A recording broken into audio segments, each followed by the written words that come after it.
आदेश की जय। चलो। ओम नमो भगवते वासुदेवाय। ओम भागवत भगवान जी महाराज की जय। द्वारिकाधीश की जय। श्री कृष्ण कन्हैयालाल की जय। बांके बिहारी महाराज की जय। श्री डोंगरे जी महाराज की जय। श्री सुखदेव जी महाराज की जय। श्री व्यास नारायण भगवान की जय। गणपति महाराज की जय।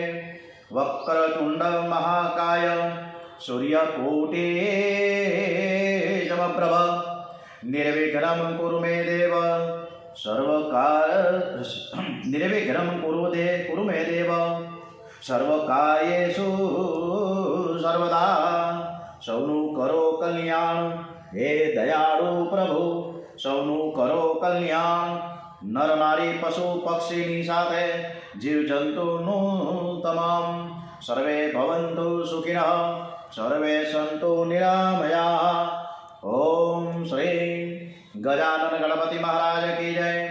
ओम मनोजवं मारुततुल्य वेगं जितेन्द्रियं बुद्धिमतां वरिष्ठं वातात्मजं वानरयूथमुख्यं श्रीरामदूतं शरणं प्रपद्ये। श्री हनुमान जी महाराज की जय। श्री रामचंद्र भगवान की जय। ओम वंदे वेद मातरम भारत माता की जय। श्री सत्य सनातन हिंदू धर्म की जय। ओम नमो भगवते वासुदेवाय। आज 5મી ફેબ્રુઆરી છે, મહાસુદ આઠમ એટલે અષ્ટમી છે, બુધવાર છે। આજનો સ્કંદ છઠ્ઠો તરફ આપણે પુષ્ટિ લીલા તરફ આગળ વધીએ। આજની કથા આપણે શ્રી કૃષ્ણ શરણમમાં શ્રી કૃષ્ણ ભગવાનને સમર્પિત કરીએ। આપણી આ જે કથા છે એ સરસ મજાના ભગવાન આ કથા સાંભળે છે, તો આપણે ડોંગરીજી મહારાજના ચરણોમાં વંદન સાથે આ કૃષ્ણ દિવ્ય ગાથા તરફ આગળ વધીએ। करारविन्देन पदारविन्दं मुखारविन्दे विनुवेशयन्तं वटस्य पत्रस्य पुटे शयनं बालं मुकुन्दं मनसा स्मरामि। નરકોના વર્ણન જુદી જુદી રીતે સાંભળ્યા છે પરીક્ષિત રાજાએ, અને પછી સદેવજી મહારાજને પૂછે છે કે મહારાજ, આવા નરકોમાં જવાનો વારો ન આવે એવો ઉપાય બતાવો। આ નરક લોકોનું વર્ણન સાંભળીને તો મને બીક લાગે છે। મનુષ્યને કોઈ દિવસ નરકમાં જવાનો પ્રસંગ ન આવે, આવો કોઈ સરળ અને ઉત્તમમાં ઉત્તમ ઉપાય બતાવો। સુખદેવજી મહારાજ કહે છે કે રાજન, દરેકને હાથે કંઈક ને કંઈક પાપ થાય જ છે। જે દિવસે પાપ થાય એ દિવસે રાત્રે સૂતા પહેલા પરમાત્માને વંદન કરીને પોતાનું પાપ કબૂલ કરવું જોઈએ। પાપ કરે તે સાધારણ ગુનો, પણ પાપ કબૂલ ન કરે તો તે મોટો ગુનો ગણાય। પાપ કબૂલ ન કરે તેને બહુ જ સજા થાય, અને તેથી જ પાપ કબૂલ કરો। શાસ્ત્રમાં એક એક પાપનું પ્રાયશ્ચિત બતાવ્યું છે। જો મનુષ્યએ મન અને શરીરથી કોઈ પાપ કર્યું હોય તો તેણે મન, વચન અને શરીર વડે પ્રાયશ્ચિત કરવું જોઈએ। વિધિપૂર્વક પ્રાયશ્ચિત કરવામાં આવે તો પાપનો નાશ થાય છે, પણ પ્રાયશ્ચિત કર્યા પછી પસ્તાવો થઈ ગયો, આપણે એનાલિસિસ થયું કે મેં આ પાપ કર્યું, ખોટું કેવું, કોકને ગાળ આપી દીધી, કોકની યાર બોલા લીધા, આ બધું પણ પાછું ફરીથી ન થવું જોઈએ। એ પણ એક પ્રકારની નિયમ છે, નહીતર તો પ્રાયશ્ચિત કરવાનો કોઈ અર્થ જ રહેતો નથી।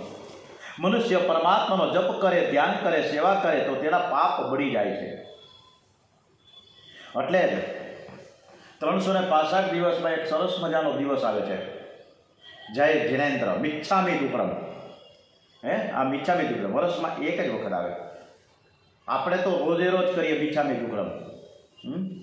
અંદરથી ચિંતન અને મનન થવું જોઈએ કે મારાથી કંઈક ભૂલ થઈ ગઈ છે અને સામાવાળાને ખોટું દુઃખ લાગ્યું છે, એ નારાજ થયા છે.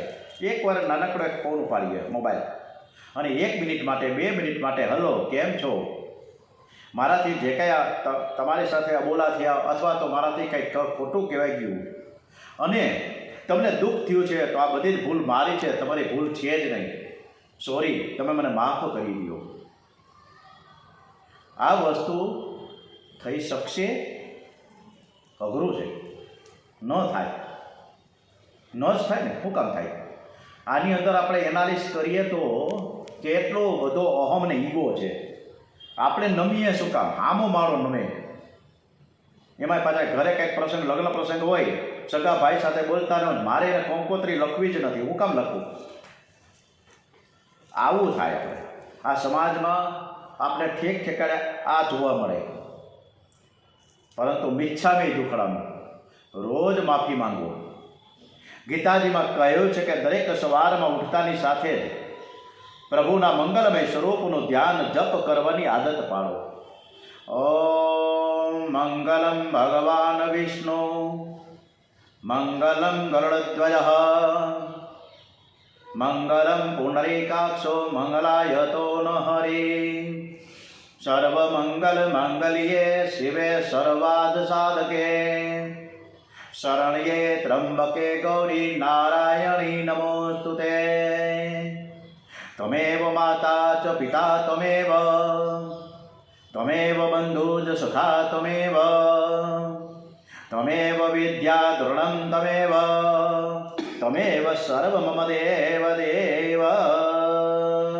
મંગલમય સ્વરૂપનું ધ્યાન અને જપ કરવું, એવી ધીમે ધીમે ધીમે આપણે ટેવ પાડીએ ને અને સતત ને સતત નિયમિત સેવા કરતા રહીએ તો નરકમાં જવું ન પડે.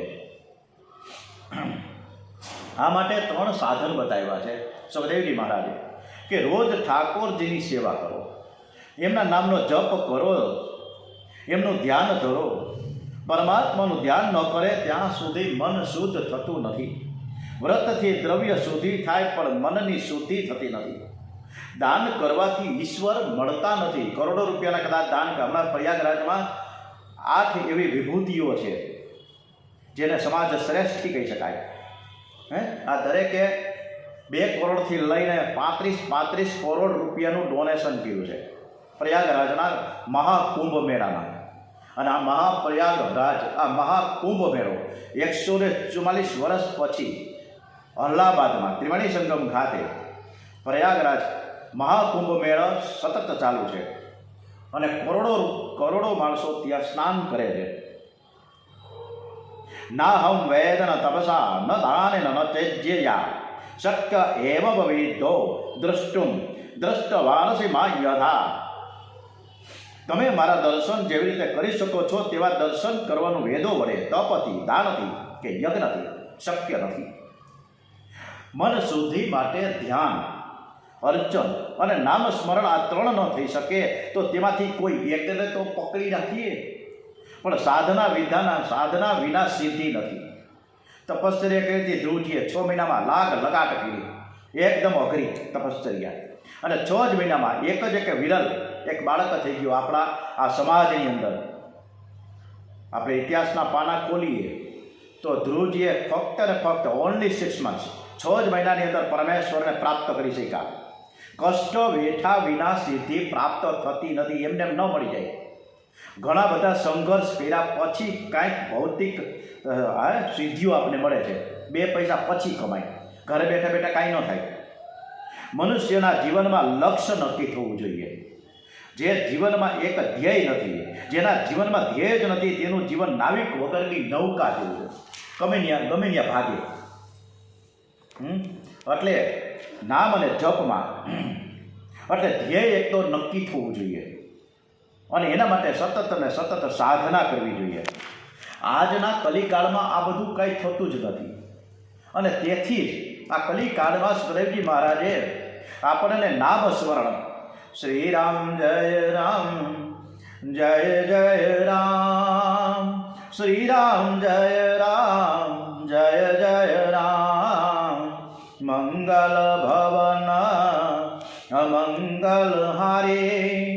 દ્રવૌસો દશરથ અજીર બિહારી.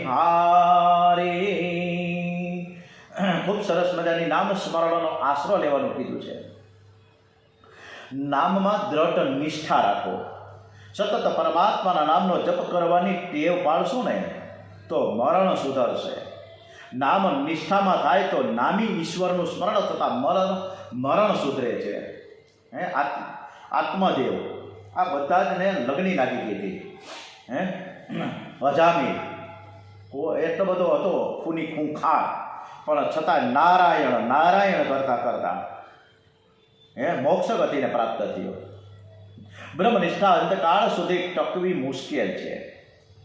કલિકાળમાં નામનિષ્ઠા વગર બીજો કોઈ ઉપાય છે જ નહીં. પરમાત્માએ જગતમાં પોતાનું સ્વરૂપ છુપાવ્યું છે, પણ નામ પ્રગટ રાખ્યું છે. પરમાત્માનું રૂપ દેખાતું નથી, પ્રભુનું નામ દેખાય. ભગવાન કરતાં પણ ભગવાનના નામમાં વધારે શક્તિ છે. અને આ બધી વસ્તુ આપણને ખબર જ છે કે રામચંદ્ર જે સેતુબંધ બંધાતો હતો ને ત્યારે રામ લખેલા પથરા તરતા જોયા. ઓહો, ખાલી મારું નામ લખવાથી પથ્થર તરી જાય. હાલો હું ક્યાંક આ પથ્થર નાખી જો, હું પોતે જ રામ છું, પણ મારે ક્યાં રામ લખવાની જરૂરત છે. એટલે એક ઠેકાણે ગયા, ક્યાંય નહોતું, કોઈ નહોતું. એટલે હાવ ધીમેથી ગયા, ધીમે ધીમે ગયા. સમુદ્રના કિનારે એક નાનકડો પથ્થર ઉપાડ્યો, નાખ્યો, ડૂબી ગયો. બીજો પથ્થર નાખ્યો, ડૂબી ગયો. ત્રીજો ડૂબી ગયો. ચોથો ડૂબી ગયો. વિચાર કરવા માંડ્યા, અરે ભાઈ વાલા વાંદરા મારા રામ નામ લેખા કરે અને નાખ્યા જ કરે, તરતા જ રહીએ. હું નાખું તો ડૂબી જાય, કરવાનું હું મારે? આવું થોડું હોય. હનુમાનજી પાછળ જ હતા, ધીમેથી સૂક્ષ્મ રૂપે પ્રગટ થયા. એટલે રામચંદ્રજીને થોડોક ક્ષોભ થયો. હોવા ભાઈ મારી વાત તો બધી સાંભળી લીધી લાગે. ભાઈ મને બધી ખબર છે. હનુમાનજી કહે, પ્રભુ તમે જેને તરછોડો છો એ ડૂબી જ જાય. તમે પથ્થરને ત્યાગ કરો છો એટલે ડૂબી જાય છે. એટલે કોઈ પણ માણસને જ્યારે રામ નામનું સ્મરણ થાય ને ત્યારે રામચંદ્રજી એને તારી દે છે, એટલે એ તરવા લાગે. એટલે તમે એમાં નારાજ ન થાઓ. તમે જેને ફેંકી દો, તમે જેનો ત્યાગ કરી દો છો એ ડૂબવાનો છે. હનુમાનજીએ ખૂબ સરસ મજાનો અર્થ કાઢ્યો ને રામજી રાજી થઈ ગયા. જગતમાં બળ અને બુદ્ધિનો ઝઘડો. જે બહુ બળવાન છે તેની બુદ્ધિ મંદ હોય છે, અને જે અતિ બુદ્ધિમાન છે તે ઘણા ભાગે દુર્બળ હોય છે. પરંતુ હનુમાનજી જેવો કોઈ બળવાન થયો નથી, હનુમાનજી જેવો કોઈ બુદ્ધિમાન પણ નથી થયો. શ્રી રામે હનુમાનજીને એક સરસ મજાની પદવી આપી, જીતેન્દ્રિયમ બુદ્ધિમતામ વરિષ્ઠમ. મારો હનુમાન બુદ્ધિમાન પુરુષોમાંથી શ્રેષ્ઠ બને. જ્યારે આપણે બધા બુદ્ધિશાળી તો છીએ, બુદ્ધિમતામ કનિષ્ઠમ છીએ. આપણે બધા જ કનિષ્ઠ છીએ, હલકા છીએ, નબળા છીએ બુદ્ધિમાં. જે બુદ્ધિનો ઉપયોગ પરમાત્માને માટે કરે તે ખરો બુદ્ધિમાન છે. પરધન પરમન હરન કો વેશ્યા બળી પ્રવીણ. તુલસી સોઈ ચતુરતા રામચરણ લવલીન. પારકું ધન પારકું મન. આ તો વેશ્યામાં વેશ્યા પણ બધું લાવી શકે છે. તો પ્રવીણ હોય જ, હોશિયાર હોય, ચતુર હોય વેશ્યા. પણ તુલસી સોઈ ચતુરતા રામચરણ, જે રામચરણમાં લવલીન છે, જે એની પ્રેમની ભક્તિમાં લીન છે રામચંદ્રજીની, ત્યારે એ સાચો ચતુર કહી શકાય. જગત ભગવાનને આધીન છે, પણ ભગવાન છે એ નામને આધીન છે. તમે જે દેવના નામનો જપ કરો છો, આપણે અલગ અલગ શરૂઆતમાં આપણે કરીએ રામ રામ રામ રામ, 2-5 વર્ષ જાય એટલે કૃષ્ણ કૃષ્ણ, વરી 2-3 વર્ષ થાય ત્યારે અને વળી મહાદેવનું શરણું લઈ, પછી વળી ઠાકોરજીનું શરણ લઈ, અનેક દેવતાઓ ફેરવા જ કરીએ. અરે ભાઈ આપણા કુળદેવી છે ને આપણા ઈષ્ટદેવ છે, એનું જ સ્મરણ કરો. જે પ્રેમથી પરમાત્માના નામનો જપ કરે છે તેને પાપ કરવાની ઈચ્છા થતી નથી. મનમાં જ્યારે પાપ આવે ને ત્યારે પ્રેમથી શ્રીમન નારાયણ નારાયણ નારાયણ, શ્રીમન નારાયણ નારાયણ નારાયણ, ભજમન નારાયણ નારાયણ નારાયણ, ભજમન. ભજવાનું તો કહે છે આ મનને, પણ ભજી શકાતું નથી. પછી કોક ભજે રામ બોલો ભાઈ રામ, રામ બોલો ભાઈ રામ. હે ઓલા ઠાકડીમાં હૂતેલો માણસ ઊભો થાય કે ભાઈ આખી જિંદગી મેં તો કાંઈ રામ નામ ન લીધું, હું તો આમ નામ મરી ગયો, પણ તમે કાયમ ચાલુ રાખજો, રામ બોલો ભાઈ રામ, રામ બોલો ભાઈ રામ. જે આદિનારાયણ પરમાત્માનું ધ્યાન અને કીર્તન કરે છે તેનું પાપ છૂટે છે, એનાથી વિમુખ થાય ત્યારે જ પાપ થતું હોય છે. પરમાત્માની સાથે રહેનાર કદી પાપ કરતો નથી. એટલે તુલસીદાસજીએ ખૂબ સરસ મજાની ચોપાઈમાં ગાન કર્યું છે કે કિંમત કમહિ નારી પિયારી જીની લોભ હિ પ્રિય જીની દામ તેવી રઘુનાથ નિરંતર પ્રિય લાગહુ મોહી રામ. હે કે જે માણસ લોભી છે એને પૈસાની સાથે ખૂબ જ પ્રેમ હોય, પણ જે રઘુનાથનું રામચંદ્રજીનું સ્મરણ નિરંતર અને નિરંતર કરતા રહે ત્યારે રામચંદ્રજી પણ એને એટલો જ પ્યાર કરે છે. એટલે આપણે રામ સ્મરણ હંમેશા થવું જોઈએ. આપણે બધાને ખબર છે કે જનાબાઈ એક વખત વર્ષો પહેલાં જનાબાઈ નામની એક સ્ત્રી થઈ ગઈ, એકદમ ગરીબ, એક નાનકડા ગામમાં. અને ત્યારે તો છાણા થપાતા. અત્યારના યુવા વર્ગને ખબર જ નથી કે છાણા કોને કહેવાય, હે અડાયું કોને કહેવાય, કોઈને ખબર જ નથી. આ છાણું શું એટલે હું, છાણું એટલે કોને કહેવાય, સગડી કોને કહેવાય, કોલસા કોને કહેવાય, ખબર જ નથી. આ છાણા થાપે. હવે આ છાણાનો એકવાર ઢગલો કર્યો હતો. 5-15 દિવસે બધા છે ને આમ થાપે, દિવાલોમાં થાપે ને રોડ ઉપર. ત્યારે ક્યાં રોડ હતા, પણ આજુબાજુમાં બધે ક્યાંક જગ્યા હોય ત્યાં છાણા થાપતા હતા. એવી રીતે જનાબાઈએ પણ છાણા થાપતા થાપતા એક મોટો ઢગલો કર્યો હતો છાણાનો. હવે એક દિવસ એને થયું કે મારા છાણા હારા આવડો મોટો ઢગલો હતો, એમાંથી હારો 50 થી 60% થઈ ગયો. આમાં અડધા છાણા કોક ઉઠાવી ગયું. હવે આ છાણા ચોરાઈ ગયા છે, ચોરને પકડવો કેવી રીતે? એટલે એને તો ફરિયાદ કરી છે. હે ગોંડલના રાજવી છે ને ભગતસિંહ બાપુ પાસે. ભગતસિંહ બાપુને કીધું કે મહારાજ, હું અહીંયા બાજુમાં ચરખડી ગામમાં રહું છું અને મારા છાણા હું રોજ છાણા થાપું છું. આઈડિયા સારું ફોન જાણે કેમ સવારે ઉઠી તો છાણા અડધા થઈ ગયા, કોક ચોરી ગયું. એટલે આ ચોર પકડાય એવું તમે કરી દો. ભગવતસિંહ બાપુ કે ભાઈ જનાભાઈ, હું વાત કરું છું, મારે તમારા છાણા ચોરાઈ જાય, મારે છાણા ગોતવા ક્યાંથી? બધાના છાણા તો હરખા જ હોય ને, દરેકને ઘરે છાણા તો હોય. કોને કોને પકડવા કે આ જનાબાઈના છાણા છે, આ જનાબાઈના છાણા છે? કોઈ કહે, અને કદાચ કહે તો આ તમે ઓળખો કેમ, ખાતરી કેમ થાય કે આ છાણા તમારા છે? થઈ જાય, ખાતરી થઈ જ જાય ને, તમને શું ખબર પડે? ભગતસિંહ બાપુને કીધું, જનાબાઈને ખીજાવો મીડા, તમે એકવાર છે ને બધાના છાણા ભેગા કરો, આખા ગામના, ચરખડી ગામના. અને ચરખડી ગામેથી બધાએ ઢગલા કર્યા આંગણામાં, ફળિયામાં, મોટા રાજ દરબારની બાજુમાં. અને આ બધાએ જે છાણા છે એમાંથી વેઠલ વેઠલ વેઠલ વેઠલ કરી કરીને જેમાં ધ્વનિ નીકળે, જેમાંથી નાદ ઉત્પન્ન થાય, એ છાણાથી જનાબાઈના છે. એ તમને હું ખાતરીપૂર્વક કહું. ભગતસિંહ બાપુએ બધા જ છાણા ચરખડી ગામથી મંગાવ્યા અને ઢગલા કર્યા રાજ દરબારની સામે, મોટા બધા આંગણામાં. અને ત્યાં તો અમુક અમુક છાણામાંથી વિઠ્ઠલ વિઠ્ઠલ વિઠ્ઠલના નાદ શરૂ થયા. આ જરૂરી છે. જનાબાઈમાં આ અતૂટ શ્રદ્ધા અને ભક્તિ. હે હું સતત અને સતત મારા ભગવાનને પોકારું છું, વિઠ્ઠલ વિઠ્ઠલ વિઠ્ઠલા. અને એમ કરી કરીને છાણા પણ બોલવા માટે કે વિઠ્ઠલ વિઠ્ઠલ વિઠ્ઠલા. આ જપ વિધિમાં પણ 2 નિયમ હોવા જોઈએ. બ્રહ્મચર્ય પાળવું અને કોઈનું કદી ન ખાવું. ભાવિ કે જપની સંખ્યા જેમ બને તેમ વધારવી જોઈએ. અને હમણાં આપણે કથા કરીએ છીએ, મને એક તરફથી સરસ મજાનો બોધ મળ્યો છે કે તમે ઓમ નમો ભગવતે વાસુદેવાય, ઓમ નમો ભગવતે વાસુદેવાય 12 અક્ષરનો આ મહામંત્ર જેમ નારદજીએ ધ્રુવજીને આપ્યો હતો, એવી રીતે ઓમ નમો ભગવતે વાસુદેવાયની સતત માળા ચાલુ રાખો તમે. કારણ કે તમે રામેશ્વરમાં પેલી કથા કરવા જઈ રહ્યા છો, તમારે ઓમ નમો ભગવતે વાસુદેવાયની માળા કરવી જોઈએ.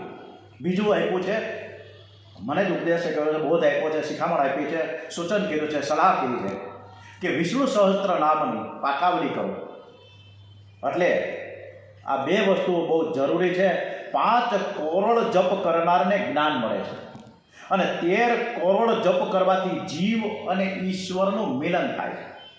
હવે આ કરવા કેમ 13 કરોડ જપ? ટાઈમ જ ક્યાં છે કોઈની પાસે? 2 મિનિટે બેસવાનો ટાઈમ નથી ને 13 કરોડની ક્યાં વાત કરવી? આપણે અજામિલની કથા તરફ આગળ વધીએ તો આપણે બધાને ખબર જ છે કે અજામિલ નારાયણ નારાયણ નારાયણ કરતા કરતા એટલો બધો ગુંડો હતો, મર્ડર કરતો હતો, અત્યાચાર કરતો હતો, વિચાર કરતો હતો, છતાં પણ એક નારાયણનું નામ, એ છોકરાનું નામ લેતો હતો, અને છતાંય પણ એ મોક્ષ ગતિને યમરાજાના પાર્ષદોને તકલીફ જાય.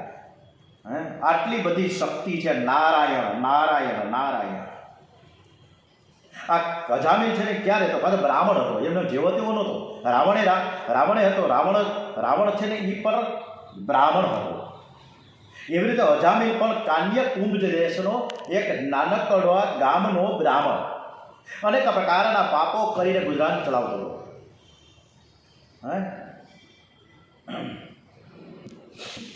અજામિલ એટલો બધો વ્યભિચારી હતો કે એક પછી એક વેશ્યાઓને ઘરે લાવતો અને એને ધન આપીને જતો કરતો, અનેક પાપાચારો કરતો હતો. ચોરી અને લૂંટફાટ એટલો બધો કરવા લાગ્યો. આમ કરીને પોતાનું જીવન ગુજારતો હતો. પોતાને કાંઈ શ્રમ કે મહેનત તો કરવી જ નથી, કોકનું જ પડાવી લેતો હતો.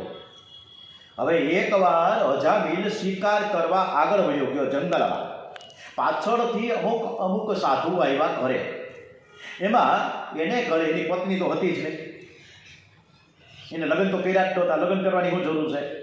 જુદી જુદી સ્ત્રીઓને લઈ આવતો હતો, એટલે કે જે વેશ્યાઓને લાવતો. એમાં એક વેશ્યા એના ઘરે બેઠી હતી, કામ કરતી હતી. ત્યાં સાધુઓ એને ત્યાં આંગણે આવ્યા.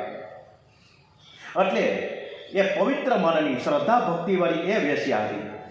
એણે સાધુઓને ખૂબ આગતા સ્વાગતા કરી, ઢોલિયા પાથર્યા, સરસ મજાના સ્નાન કરાવ્યા, પૂજા અર્ચન કરી, ભોજન કરાવ્યા અને પછી સીધું પણ આવ્યું. હવે વેશ્યાનું અનાજ લેવાની શાસ્ત્રમાં મનાય છે, પણ સાધુઓ છે એ જાણતા નહોતા કે આ બાઈ છે એ વેશ્યા છે. એટલે તે અન્નની રસોઈ કરી, ભગવાનને ભોગ ધરીને ભોજન તો કર્યું સરસ મજાનું, પણ અડધી પોણી કલાક પછી આરામ ફરમાવતા હતા ત્યારે સાધુઓને ખબર પડી કે વેશ્યા છે અને એનું અન્ન આપણે ખાધું ને આપણે પેટમાં ગયું છે. હવે જેનું અન્ન ખાધું છે એને કાંઈક આપણે એનું કલ્યાણ કરવું જોઈએ. એવા સાધુ સંતો જે છે એને સરસ મજાનો એક વિચાર આવ્યો. સર્વે ભવંતુ સુખિનઃ સર્વે સંતુ નિરામયા. આ જ એક સંતની વ્યાખ્યા છે. એટલે મારે આનું કલ્યાણ કરવું જોઈએ આ ઘર પરિવારનું. એટલે થોડીક વાર બેઠા હતા અને ઉતાવળમાં જવાની તૈયારી કરતા કે હવે અમે જઈએ. એટલે ઓલી વેશ્યા જે બાઈ હતી એને કહેતી કે ભાઈ તમે ઝડપથી જાઓ, મારો ઘરવાળો અહીં હમણાં આવશે ને તો તમને મારશે. પડી કે થોડીક વાર તો હું ખાઉં, થોડોક આડે પડકે ત્યાં હમણાં ફ્રેશ થઈને અમે નીકળીએ.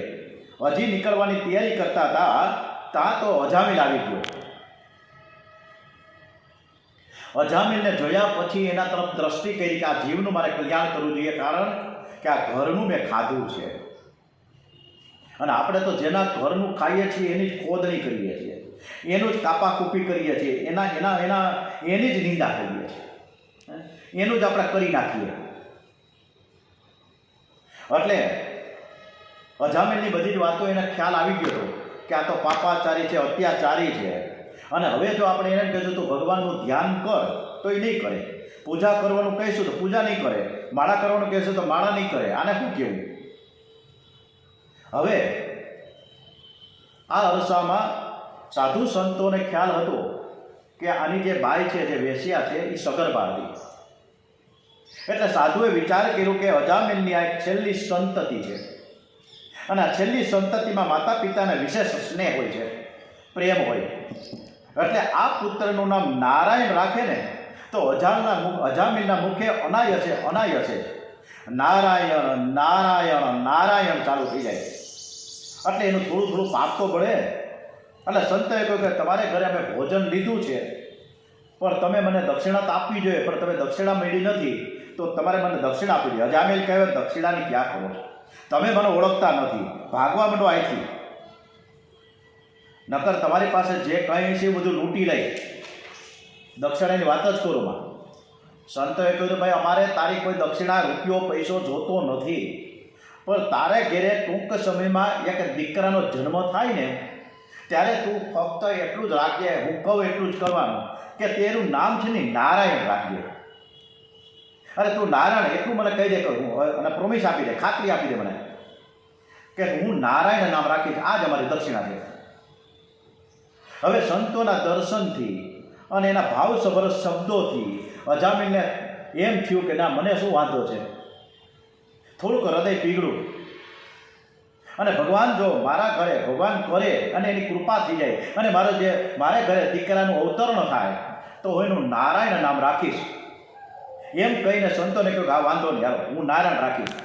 અને સંતોએ આશીર્વાદ આપીને જતા રહ્યા. અજામિલના ઘેર પુત્રનો જન્મ થયો. સંતોની આજ્ઞા અનુસાર નારાયણ નામ રાખ્યું છે. હવે અજામિલ તો એ છોકરાને પ્રત્યે એટલો બધો પ્રેમ, આખું દિવસ પાછળ દોડા કરે, પાછળ હિમા કરે. એ નારાયણ તું ક્યાં ગયો, તું રમવા ગયો કે પાછો આવ. એ નારાયણ તું હાલ જલ્દી જમી લે. એ નારાયણ હાલ નિહાળ ભેગો થઈ જા, હાલે તારે પાટી ને પેન ને દફતર ને તૈયાર કરી લે. એ નારાયણ તું આવી જા. એ નારાયણ તું મારી ગોદમાં બેસ. એ નારાયણ તું વાત થાય તો પડી જાય, તારા દોસ્તાર સાથે જતો નહીં. એ નારાયણ, એમ નારાયણ બોલવાની ટેવ પડી. નારાયણ 7-8 વર્ષનો થયો. અજામિલને એકવાર યમદૂતો પકડવા આવ્યા. અતિ કામી, અતિ પાપ કર્યું હોય એટલે એના આયુષ્ય હોવા છતાં પણ આ યમદૂતો એને લેવા આવ્યા. અજામિલે જીવનમાં બહુ જ પાપ કર્યું હતું. હજી એનું આયુષ્ય તો 12 વર્ષ બાકી જ હતું. છતાંય યમરાજાએ આદેશ કર્યો કે આ માણસનો હજી ટકી રહે ને તો કેટલાય પાપ કરશે, ઉપાડો. ભયંકર યમદૂતો જોઈને ગભરાઈ ગયો, પરસ્યો ઓળી ગયો. એ ભયથી પોતાના પુત્રને બોલાવવા માટે નારાયણ. હમણાં કોઈ ઇન્કમટેક્સની રેડ પડી જાય, કોઈના ઘરે, કોઈની ઓફિસે, કોઈના ધંધે, તા તો પરસ્યો ઓળી જાય. તો ભગવાનની રેડ પડે તો શું થાય? હવે યમદૂતો આવ્યા છે. હવે યમદૂતોને જોયા તા તો એ ભયથી કાંપવા લાગ્યો હોય, પથારીમાં પડ્યો હતો. નારાયણ, મારો નારાયણ ક્યાં છે? છોકરો ફળિયામાં દૂર હતો એટલે એને બોલાવવા માટે એ નારાયણ એમ કરતા નારાયણના અમુક શબ્દો માંડ્યો બોલવા. એટલે વૈકુંઠમાંથી ભગવાનના પાર્ષદ આવ્યા. યમદૂતોને કહે કે આ અજામિલને તમે છોડો, હજુ એને 12 વર્ષનું આયુષ્ય બાકી છે. યમદૂતો વિષ્ણુદૂતોને સમજાવે છે કે યમરાજાની આજ્ઞાથી અમે એને લેવા આવ્યા છીએ. આ મહાપાપી જીવ છે, કેટલો બધો અત્યાચાર કરે તમને શું ખબર પડે? અમે એને પકડીને યમપુરીમાં લઈ જઈશું, તમે આગળ વયા જાઓ. અમે એને સજા કરીશું. અમે એને અન્યાય નથી કરતા, પણ એ દરેકને પ્રત્યે અન્યાય કરી રહ્યો છે એટલે એને સજા કરીશું. વિષ્ણુ ભગવાનના પાર્ષદે કહ્યું અજામિલ પાપી હતો, એ વાત બિલકુલ સાચી છે, એમાં હું ના નથી પાડતા મેં, પરંતુ એને પ્રાયશ્ચિત કર્યું છે. ભગવાનનું નામ લીધું છે, નારાયણ નામ લીધું છે. યમદૂતે કહ્યું તમે કોને સમજાવો છો? હવે એ ક્યાં નારાયણનું નામ લે છે? એ થોડા વૈકુંઠવાસી શ્રી લક્ષ્મીનારાયણનું નામ લે છે, એ તો એના છોકરાનું નામ લે છે. પણ પાર્ષદે કહ્યું કે પુત્રના નિમિત્તથી પણ અજામિલે ભગવાનનું નામ તો લીધું ને, એટલે તમે વયા જાઓ. જાણે અજાણે આમ કોલસા પડ્યા હોય, ખબર ન હોય અને આપણે લીધો હોય કોલસો હાથમાં, તા તો ધગી જાય. જાણે અજાણે અગ્નિ ઉપર પગ પડે તો પણ આપણે અગ્નિ બાળે છે. એમ અજાણતા પણ ભગવાનનું નામ લેવાથી જીવાત્માનું કલ્યાણ થાય છે. અજાણતા પણ ભગવાનનું નામ લેવાથી તેનું ફળ અવશ્ય મળે છે. ત્યારે આપણે શ્રદ્ધા ભક્તિથી નામ લઈએ તો સરસ મજાનો બેડો પાર થઈ જાય. ઉતાવળે કરેલા ભોજનથી ભલે ફટાફટ જવું છે અને આપણે નીકળ્યું છે 5 મિનિટમાં તો પૂરેપૂરું ભોજન કરી લઈએ ફટાફટ, પણ ત્યારે સ્વાદનો અનુભવ ન થાય પણ ભૂખ તો મટે ને. એમ અજાણપણે લેવાયેલ પ્રભુનું નામ છે ને એ પાપનો અવશ્ય નાશ કરે છે. માણસો રસ્તામાં પડી જાય કે ઠોકર વાગે ને તો હાય કરે છે, પણ હરી નથી કરતા. બહેનો પણ ઘરમાં દૂધ ઉભરાઈ જાય ને તો હાય કરે છે, પણ હરી તો બોલવું જોઈએ ને. અરે જ્યારે અનાયસે ફેરફાર થાય અને હરી કહો ને તો અનાયસે એકદમ પવિત્ર મનથી પ્રભુનું સ્મરણ થઈ જાય. વાલ્મીકીજીએ પણ રામાયણમાં લખ્યું છે કે મૃતાત્મા પાછળ બહુ હાય ન કર્યું. અને હું હરેક વખતે જે સ્વર્ગસ્થ થાય છે, કોઈ પણ રિલેટિવ અથવા તો કોઈ મિત્રમાંથી ગુજરી જાય, ત્યારે હું બેસણામાં, ઉઠમણામાં અથવા તો સ્મશાને અથવા તો એમની સરવણી પ્રક્રિયામાં જાઉં છું ને, ત્યારે હું ઓછામાં ઓછા 15 મિનિટ માટે શાંતિ પ્રાર્થના કરું છું. એકદમ ટચ પ્રભુ પરમાત્માને એકદમ ટચ કરાવીએ છીએ. અને ત્યારે એમ પણ કહેવામાં આવે છે કે આપણે જે સ્વર્ગસ્થ થયા છે સ્વર્ગસ્થ થયા જ છે, પાછા નથી આવવાના. પરંતુ આપણે એક ગયેલા મૃતાત્માને, એ ગયેલા સદગત આત્માને સદગતિ અને શાંતિ મળે અને ફરીથી શરીર, માનવ શરીર ધારણ કરે એવા ભાવ સાથે અમે શ્રદ્ધાંજલિ કરાવીએ છીએ. અને મને બરોબર યાદ છે, ઘણા વર્ષ પહેલાંની વાત કરું છું. મારી બા, વગાવે પણ મેં કીધું છે કે બા શબ્દ બહુ અઘરો છે, ગુમ થઈ ગયો, ક્યાંક યોગ ગયો, ખબર નથી ક્યાંય ગયો. મારી બા ગુજરી ગયા ત્યારે મારી બાના સ્વર્ગસ્થ એ મૃતદેહ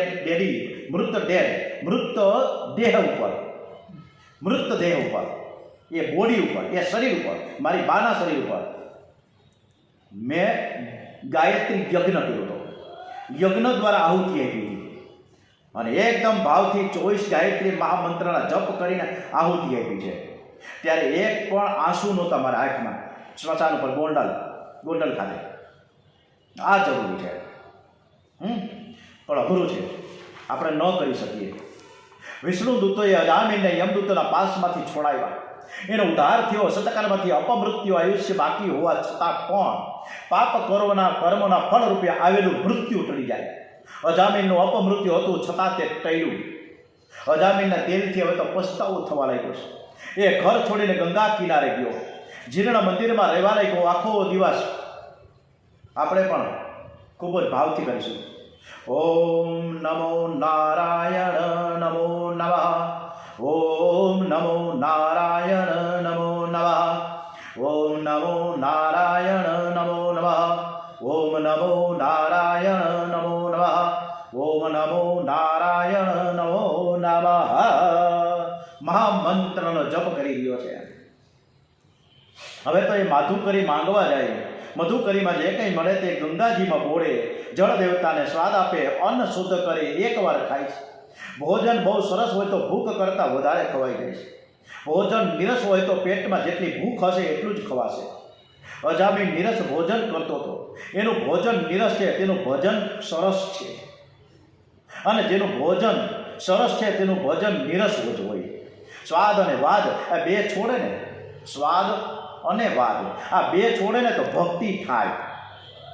લૌકિક સ્વાદમાં જેનું મન ફસાયું છે તે ભક્તિ કરી ન શકે. સ્વાદ છોડો, વાદ છોડો તો જ ભક્તિ વધે. આપણા શાસ્ત્રોમાં પણ લખ્યું છે કે ભૂખ અને તરસ એ રોગ છે. અન્ન અને જળ એ દવા છે. દવા કરી હોય તો માણસ થોડીક જ, એક દીકરી નાનકડી હોય, મગના દાણા જેટલી, પણ અસર કેટલી બધી કરે. એટલે વિવેકથી જે દવા લઈએ છીએ એવી રીતે ભોજન પણ વિવેકથી કરો. મૌન રાખવાથી જીભ સુધરે છે. ઘણા 11 દિવસે, કોઈ સોમવારે, કોઈ ગુરુવારે આખો દિવસ કરે છે, મૌન રાખે છે. પ્રભુના નામનો જપ કરવાથી જીભ સુધરે છે. જેની જીભ સુધરી એનું જીવન સુધર્યું. આંખ સુધરે તો મન સુધરે. જીભ સુધરે તો જ જીવન સુધરે. પ્રભુના નામનો જપ છે ને જીભથી કરો. શરીર ઘર છે, જીભ ઉંબરો છે અને પ્રભુનું નામથી દીવો છે. ઘરમાં એક જ દીવો હોય તો લોકો એ દીવાને લઈને ઉંબરામાં રાખે. હવે તો દીવા ક્યાં વહી ગયા ખબર જ નથી. દીવો કોને કહેવાય, ફાનસ કોને કહેવાય ખબર જ નથી. ફાનસ પેટાવતા, અંદરથી આમ વાત બહાર કાઢતા. ઓલો એનો ફોટાનો શું કહેવાય, એનો ફોટા શું કહેવાય ભાઈ, કાચનો ફોટો. હા, ફોટો. ઓકે. એ ફાનસમાં ફોટો ગોઠવતા, અંદર વળી પાછો કેરોસીન નાખતા અને ફાનસ પેટાવતા. એ ફાનસને પછી આપણે ઉંબરામાં રાખતા, લટકતા. શું કામ? કે બે બાજુ કાંગડામાં પ્રકાશ પડે, અંદર એક પ્રકાશ પડે. કેવું સરસ. ઉંબરામાં દીવો રાખવાથી અજવાળું અંદર અને બહાર થાય. રામ મની દીપ ધરું, રામ નામ મની દીપ ધરું, જીહ દેહરી દ્વાર, તુલસી ભીતર બહારો, જો ચાહસી ઉજિયાર. રામ નામનો એક દીપ ધરીએ અને એની અંદર આપણા શરીર છે ને એ એની દ્વાર એટલે કે વચ્ચે જીભ છે એની ઉપર રાખીએ. તુલસી ભીતર બહાર જો ચાસી ઉજિયાર, હરિનામ રૂપી દીવો જીભ ઉપર રાખજો. જીભથી જપ કરવાની ટેવ પાડીએ. કેટલાક લોકો એવું સમજે કે હું મનથી જપ કરું છું, પણ મનથી 2-3 મિનિટ જપ થાય છે, પછી મન છટકી જાય છે. માણા ફરે હાથમાં ને મન ફરે સંસારમાં. હે હું જાણે બાળા કરતા કરતા ઓલો મેરખો ક્યાં વહી ગયો ખબર નહીં. શ્રી રામ શ્રી રામ શ્રી રામ, ઓમ નમઃ શિવાય ઓમ નમઃ શિવાય. પછી ઘડી ઘડી ઓલામાંથી કાઢીએ મેરખો ક્યાં ગયો કેટલીક વાર છે. અને એમાંય કોક આવ્યો મગનભાઈ મારો મિત્ર ખાસ, હે સવારના 8 વાગે પૂજા ચાલુ હોય, મગનભાઈ આવ્યા હોય, મારે ગડબડ આવીને કહે મગનભાઈ આવ્યા છે, હા બેવડો હાલો હમણાં આવું. મારે મૂકી એક બાજુ અને પછી મગનભાઈની યાર વાતને કપાટા મારીએ. આપણે અત્યારે આ કરીએ છીએ.